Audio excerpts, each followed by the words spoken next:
What is that, Dad?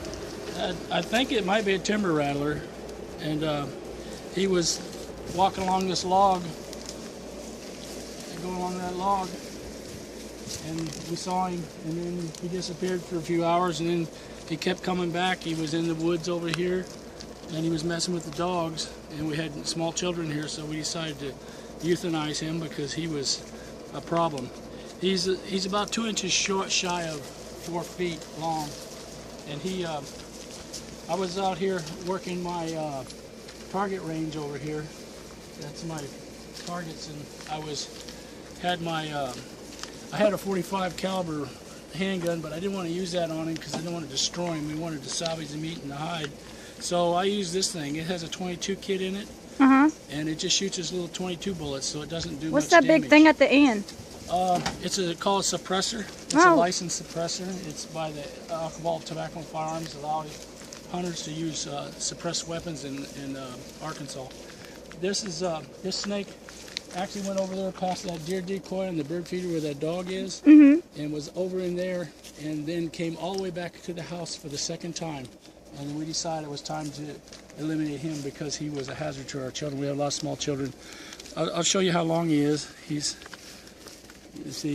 very pretty. He's a very beautiful snake. It's a shame. He's thick. We're gonna salvage everything we can off of him, his skin, and we're gonna eat the meat on the barbecue. So have you ate rattlesnake before ever in your life? Yes, I have. In California, I have. We did quite a bit. Actually, we were in the survival mode, and we were living off the land, and about the only thing you could catch was a snake. And so. I know people usually do cowboy stews and stuff with rattlesnakes too. I've heard of. We had a little argument because of my Native American heritage. I have some Navajo in me, And Choctaw. And I guess Choctaw, and I guess on my mother's side there's some Cherokee. I mean on my wife's side, but so my children have a little bit of both in them. I have one of my mentors and my best friends. One of my life mentors is Dr. Jim Roush in California. Yes, I met him many times. Board-certified veterinary surgeon, and he follows the way of Native Americans, and I try to do the same thing. We have what they call Indian signal trees or sign trees, Native American sign trees on our property, and we preserve them in the fashion that the Native American elders want us to do that, and we protect them. And the same thing when it comes to snakes. Jim told me he doesn't kill snakes and snakes don't bite him. So about 30 years ago, I adopted his philosophy, and I've hunted wild boar at night in California where the snakes are very aggressive, and Louisiana and Mississippi. And I step on snakes of this size and larger all the time at night. Never been bitten. I've never been bitten, but I don't kill snakes. Now my dogs have been bitten by snakes because my hunting dogs will antagonize them and tease them, but no, that's dogs, you know. Yeah. And so I've had to. I had one dog in California get stuck in the vest. He had a leather vest back then. We ran leather vest. Nowadays we run Kevlar, but back then it was in the 70s and 80s. We ran leather vests, and it punctured right through his vest and stabbed him in the chest. They're so strong. And he got very sick. But most dogs are tougher than human beings. Most dogs, all you do is give them some Benadryl, over-the-counter pills, and they pull right out the next day. Wow. I could not do that. And we got an argument here, you and I did earlier yesterday. It's because of my medical background. Over killing this snake. You know, I have had leukemia. And I don't want my dad getting bit. I'm insulin-dependent diabetic.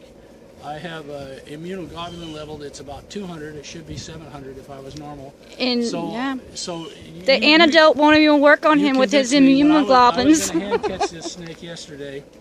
I have a way of catching them when they strike. I can reach down and grab them by the back of their head after the end of the strike because they're kind of laying on the ground for a split second before they withdraw and recoil.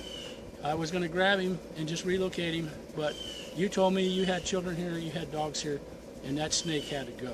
Yes, sir. And you told me that if he bit me, I'd chop off your leg. You would chop off my leg because I wouldn't make it to the hospital here, even though it's 45 minutes away. You said with my immune system I wouldn't be it. So I decided I would sacrifice this animal. It's a magnificent animal. But this is a small one for here. Oh, it's very small because I've seen bigger. Yes, they're at least 3 times the size here. I saw one the other day was at least 6 feet, and his body was as big around as my calf on my leg. Yes. And he was not very far from here, about a mile over the side of this canyon here. Remind y'all, my dad stands 6 foot, so this is a huge snake. So he has, I forget how many rattles he has. He has 1, 2, 3, 4, 5, 6, 7, and 8, it was 9, really cool to hear 10 that. rattles. Shake the rattle, Dad. It's not a little bit.